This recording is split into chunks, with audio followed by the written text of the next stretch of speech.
الصوم لله يجزي كيف شاء به نحمده ونصلي على رسوله الكريم اما بعد بسم اللہ الرحمن الرحیم۔ معزز خواتین و حضرات، السلام علیکم ورحمۃ اللہ وبرکاتہ۔ اللہ جل جلالہ کی ذات نے اس امت کو بہت ساری خاصیتیں نصیب فرمائی،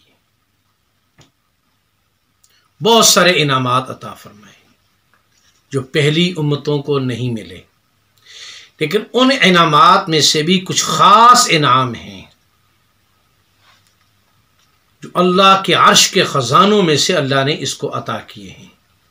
ان انعامات میں سے مسند احمد کی روایت ہے، نبی علیہ السلام نے فرمایا کہ اللہ رب العزت کی ذات نے مجھے عرش کے خزانوں میں سے 3 چیزیں عطا فرمائیں: سورۃ بقرہ کا آخر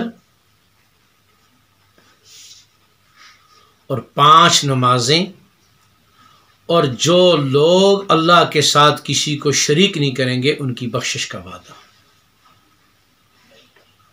نمبر 1 سورۃ بقرہ کا آخری رکوع، آخری آیت۔ نمبر 2 5 نمازیں، اور نمبر 3 کہ جو آدمی شرک کے بغیر مر گیا اگر اس کے باقی اعمال میں کوتاہی ہوگی تو اللہ اس کو معاف فرما دیں گے۔ تو ہمیں چاہیے کہ ہم روزانہ رات سورۃ بقرہ کے آخری آیتوں کو پڑھ کے سوئیں۔